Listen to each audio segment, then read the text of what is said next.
వెంకరెడ్డి గారు ఒక్క నిమిషం పిలిచాను. వెంకరెడ్డి గారిని ఆడియో వినపడుతుందా? వెంకరెడ్డి గారు, రాజేష్ గారు, ఎస్. ఇప్పుడు నేను ఏమడుగుతున్నానంటే, ఏంటి షర్మిల గారు అన్నకి ఏమన్నా ఎదురెళ్ళే అవకాశం ఉంటుందా ఏంటి ఆంధ్రప్రదేశ్లో? ఏదైతే వీళ్ళు మీకు టీడీపీ అనేది బద్ద శత్రువు అని మీరు అంటుంటారు, లోకేష్ ఏ స్థాయిలో ముఖ్యమంత్రిని విమర్శిస్తుంటారో తెలుసు. అలాంటిది ఒక చెల్లి లోకేష్కి ఈ రకంగా గ్రీటింగ్ పంపించాడని అసలు ఏ రకంగా సిగ్నల్స్ వెళ్తాయి అనుకోవచ్చు రాష్ట్ర ప్రజలకి? దీనివల్ల మీకు ఏమైనా ఇబ్బందికరమైన పరిస్థితులు ఉంటాయి రాబోయే రోజుల్లో? రాజేష్ గారు, ముందుగా మీకు ప్యానెల్లో ఉన్న అందరికీ అట్లానే 6 టీవీ ప్రేక్షకులందరికీ నమస్కారాలు. నమస్తే అండి. ఒకటి, షర్మిల గారు ఇప్పుడు రాజకీయ పార్టీ అధ్యక్షురాలుగా పక్క రాష్ట్రం తెలంగాణకు సంబంధించినటువంటి దాంట్లో ఒక పార్టీ పెట్టి అక్కడ పాదయాత్ర చేసి, సరే అక్కడ పోటీ చేయలేదు, కాంగ్రెస్ పార్టీకి మద్దతు ఇస్తున్నామని చెప్పారు. అంటే ఆమె క్లియర్గా ఏం చెప్పారు? నేను తెలంగాణ రాష్ట్రానికి సంబంధించి కన్ఫైన్ అయి ఉన్నాను అని. అంతకుముందు ఆంధ్రప్రదేశ్ రాష్ట్ర రాజకీయాల అంశాలు కూడా కొంతమంది విలేకరులు అడిగినప్పుడు, నేను ఆంధ్రప్రదేశ్ రాష్ట్ర రాజకీయాల కోసం రాలేదు, నేను తెలంగాణలో రాజన్న రాజ్యం కోసం ఏదైతే తెలంగాణలోనే ఉండాలని కోరుకుంటున్నా, నేను తెలంగాణ కోడలని చెప్పి ఆమె అనేక సందర్భాల్లో చెప్పారు. అక్కడే పాదయాత్ర చేశారు. ఇది మనం ఫస్ట్ గమనించాల్సినటువంటి అంశం. సో ఇప్పుడు ఆమె ఒక రాజకీయ పార్టీ అధ్యక్షురాలుగా, లేదంటే ఆమె ఇంకా ఏదన్నా పరంగా ఎవరికి క్రిస్మస్ గ్రీటింగ్లు పంపిస్తారా అనేది ఆమె వ్యక్తిగతానికి సంబంధించినటువంటి అంశం. ఇక దానికి వైఎస్ఆర్ కాంగ్రెస్ పార్టీకి సంబంధం ఏముంటది? Point number 1. 2, ఇక లోకేష్ గారికే పంపించారా? ఇంకేమన్నా ఏబిఎన్ రాధాకృష్ణకి పంపించారా? లేదంటే ఇంకేదన్నా తెలంగాణలో ఉన్న అన్ని మీడియా సంస్థల అధిపతులకు పంపించారా? ఈవెన్ కేఏ పాల్ అనే ప్రజాశాంతి పార్టీకి కూడా పంపించారా? పవన్ కళ్యాణ్ అనే పార్టీకి కూడా పంపించారా? బీజేపీ రాష్ట్ర అధ్యక్షురాలుగా ఉన్నటువంటి ఎవరైతే రాష్ట్ర అధ్యక్షుడిగా ఉన్నటువంటి కిషన్ రెడ్డి కూడా పంపించారా? అవన్నీ వాళ్ళు ఒకవేళ బయటికి మనకు రిలీజ్ చేస్తే తెలుస్తుంది. ఇక్కడ ఒకరికే పంపించారండి వెంకరెడ్డి గారు. చెప్పడం వల్ల ఎవరికేం పంపలేదు, కేవలం లోకేష్ గారికి పంపించారు. లోకేష్ గారికే కాదు, చాలా మందికి పంపించుండొచ్చు. ఇది మనం తెలుసుకోవాల్సినటువంటి అంశం. ఎందుకంటే ఈయన ట్విట్టర్ లో పెట్టాడు కాబట్టి. ఇప్పుడు షర్మిల గారు పెట్టలా నేను లోకేష్ కి పంపించాను, నాకు ఇక్కడ నుంచి గ్రీటింగ్ వచ్చిందని చెప్పి లోకేష్ గారు ఏదైతే ట్విట్టర్ లో ట్వీట్ పెట్టారో దాన్ని ఈ రోజు దాని మీద మనం డిస్కస్ చేస్తా ఉన్నాం. నేను అనుకోవడం అన్ని రాజకీయ పార్టీల వాళ్ళకి పంపించుంటుందని అనుకుంటున్నా, నాట్ ఓన్లీ లోకేష్. సో మీరు అన్నట్టు పవన్ కళ్యాణ్కి పంపించుండొచ్చేమో, లేదండి ఎవరికి పంపలేదు.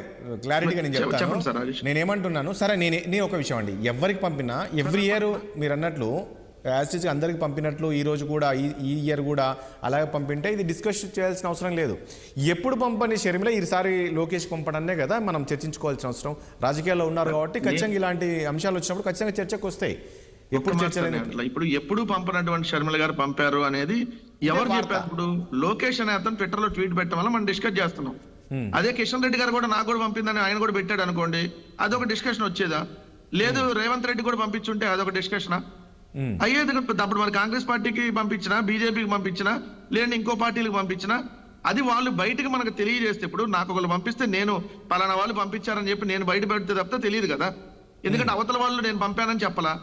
సో వీళ్ళు పంపించారని చెప్పి అవతల వాళ్ళు ఏదైతే ట్విట్టర్ లో ట్వీట్ పెట్టారో అది మనకు బయటకు వచ్చింది. అంటే దీన్ని రాజకీయంగా వాడుకోవాలనేటువంటి ఉద్దేశంతో లోకేష్ గారు ట్వీట్ పెట్టి దాన్ని ఇది కూడా నాకు షర్మిల గారు గ్రీటింగ్ పంపించారు అని చెప్పి. ఎందుకంటే లోకేష్ గారికి క్రిస్మస్ శుభాకాంక్షలు చాలా మంది పంపించుండొచ్చు, మిగిలిన రాజకీయ పార్టీలు కిషన్ రెడ్డి కూడా పంపించుండొచ్చేమో, మరి లేదంటే ఇంకెవరన్నా కూడా, లేదంటే మతాన్ని ఆచరించే వాళ్ళు ఇంకెవరన్నా కూడా పంపించుండొచ్చేమో.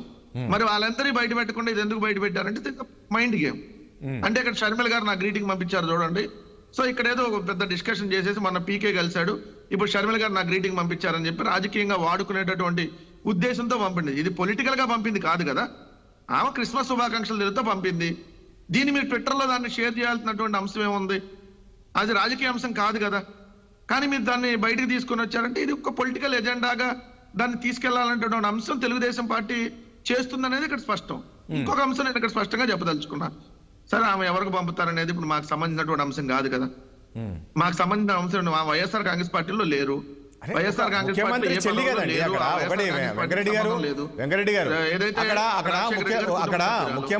చెల్లెలు కదండి. భార్య ఒక పార్టీలో భర్త ఒక పార్టీలో ఉన్నాయి కూడా చూసాం. ఇప్పుడు మా ప్యానెల్లో ఉన్న బీజేపీ ప్రతినిధులుగా ఉన్నటువంటి వాళ్ళ అధ్యక్షురాలు పురంధేశ్వర్ గారు అంతకుముందు బీజేపీ పార్టీలో మంత్రిగా చేసిన టైంలో వాళ్ళ ఆయన ఏదైతే మా పార్టీలో పోటీ చేశారు, దగ్గుపాటి వెంకటేశ్వరరావు గారు మా పార్టీ తరఫున ఎమ్మెల్యేగా పోటీ చేశారు. కానీ ఆమె బీజేపీలోనే ఉంది పురంధేశ్వర్ గారు అప్పుడు. సో మరి ఇప్పుడు దాని మీద ఏమనాలి మనం? సో దీన్ని వైఎస్ఆర్ కాంగ్రెస్ పార్టీ మీద ఒక మైండ్ గేమ్ గా చిత్రీకరించేటువంటి అంశం. మన ప్రశాంత్ కిషోర్ గెలిచాడు, ప్రశాంత్ కిషోర్ గెలిచేశాడు. ఏదో అయిపోతుంది. షర్మిల గారు ఏదో గ్రీటింగ్ పంపించేస్తారు, ఏదో అయిపోతుంది. ఎవరో ఒక 2-3 కార్యకర్తలు, వైఎస్ఆర్సీపీ కార్యకర్తలు తెలుగుదేశంలో జాయిన్ అయ్యారు, ఏదో అయిపోతుంది. ఇక్కడ ఇంకో పీకే ఉన్నాడు పవన్ కళ్యాణ్, తెలుగుదేశంతో కలిసిపోతున్నాడు, ఏదో అయిపోతుంది. రేపొద్దున కమ్యూనిస్టులు కూడా కలిస్తే ఏదో అయిపోతుంది. ఒకవేళ కమ్యూనిస్టులు కలవకుండా బీజేపీ కలిస్తే ఏదో అయిపోతుంది.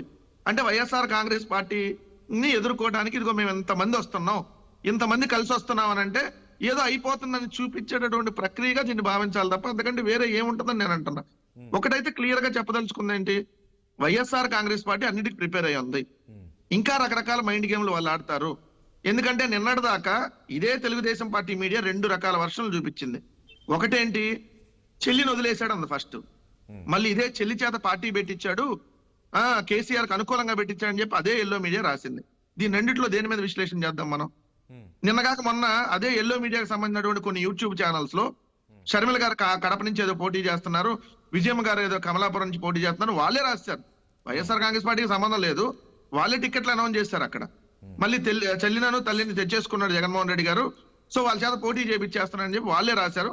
మళ్ళీ ఇప్పుడు ఇది పెట్టంగానే ఇదిగోని జగన్మోహన్ రెడ్డి గారు చెల్లి వ్యతిరేకించిందని చెప్పి వీళ్ళే విశ్లేషణ చేస్తే ఏ విధంగా వైఎస్ఆర్ కాంగ్రెస్ పార్టీని టార్గెట్ చేసి ఒక రకమైనటువంటి మైండ్ గేమ్ తో ఇదిగోండి జగన్మోహన్ రెడ్డి గారు వెంట ఉన్న వాళ్ళందరూ వెళ్ళిపోయారని చూపించి రాజకీయంగా లబ్ధి పొందాలనేది తెలుగుదేశం వెంకరెడ్డి గారు నేనేమంటానంటే PK last time Prashant Kishor last time వైసీపీకి వైసీపీ తరఫున చేశారు, అక్కడ అంతా వర్క్ చేశారు కదా. సో మీ పార్టీలో ఉండే లొసుకులు కావచ్చు, ముఖ్యమంత్రి జగన్మోహన్ రెడ్డి లొసుకులు కావచ్చు, ఇవన్నీ కూడా పూర్తిగా తెలిసిన వ్యక్తిగా పీకే ఉంటారు. సో ఎక్కడెక్కడ ఏం మైనస్ ఉంటుంది ఈ పార్టీకి ఇప్పుడు అని. సో ఇవన్నీ ఈరోజు చంద్రబాబు నాయుడుతో భేటీ అయ్యి ఇవన్నీ చర్చించి ఉండింటే లొసుగులే ఉంటాయి సార్. జగన్మోహన్ రెడ్డి గారు ప్రజాక్షేత్రంలో ఉన్నారు. కొత్తగా జగన్మోహన్ రెడ్డి గారు ఏమన్నా పైనుంచి ఎవరికి తెలియని వ్యక్తి జగన్మోహన్ రెడ్డి గారి గురించి కొత్తగా తెలుసుకోవడానికి ప్రశాంత్ కిషోర్ అని ఒక వ్యక్తి దగ్గర మొత్తం ఇన్ఫర్మేషన్ తెలుసు, ఇంకెవరికి తెలియదు అనుకునేది కాదు కదా. జగన్మోహన్ రెడ్డి గారు 2009లో ఎంపీగా పోటీ చేసినప్పటి నుంచి 2 సార్లు ఎంపీ, 2 సార్లు ఎమ్మెల్యే, ప్రతిపక్ష నాయకుడు, 3645 కిలోమీటర్ల ప్రజల్లో తిరిగాడు, ఈ రోజు ముఖ్యమంత్రి. జగన్మోహన్ రెడ్డి గారి గురించి ప్రశాంత్ కిషోర్ తెలిసేది కొత్తగా? మీకు తెలుసు, నాకు తెలుసు, అందరికీ తెలుసు. దాంట్లో కొత్తగా లొసుగులు ఏంటి, ఇంకోటి ఏంటి, ఆయన ఏదో తెలుసుకుంటాడు చేసేది అనేది. నేను ఒకటి అడుగుతా ఇక్కడ నైతికత అంశం, ఎందుకంటే నేను ఆ మాట విద్యాసాగర్ గారిని అడుగుతా, సమాధానం చెప్పాల్సిన అవసరం ఉంటుంది. ప్రశాంత్ కిషోర్ అనేవాడు ఒక బీహార్ డెకాయిట్, వాడు వచ్చి రాష్ట్రాన్ని నాశనం చేస్తున్నాడు. వాళ్ళు వాడిన లాంగ్వేజ్ సార్. ప్రశాంత్ కిషోర్ అనేవాడు పెద్ద దొంగ, ఈ రాష్ట్రాన్ని నాశనం చేస్తున్నాడు. అదేంటి జగన్మోహన్ రెడ్డి గారి మీద విశాఖపట్నం ఎయిర్పోర్ట్ లో దాడికి కూడా ప్రశాంత్ కిషోర్ వ్యూహరచన రచించాడు.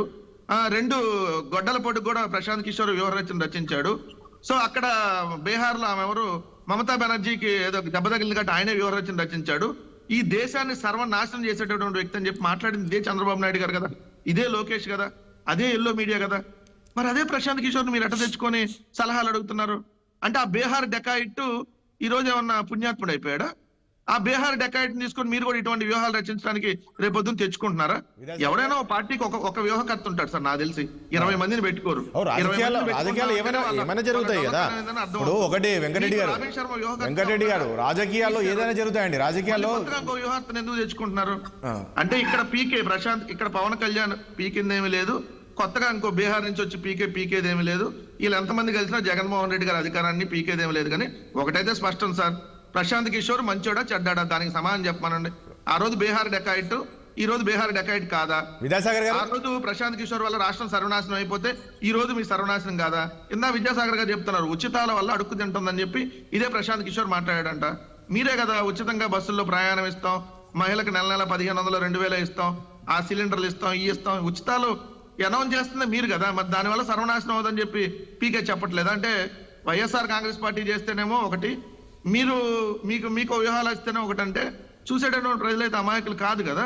వెంకరెడ్డి కదా ప్రజలు. ఓకే, ఏం చెప్తారు చూద్దాం. విద్యాసాగర్ గారు. హలో విద్యాసాగర్ గారు, ఇప్పుడు ఒక వస్తువు కొంటామండి,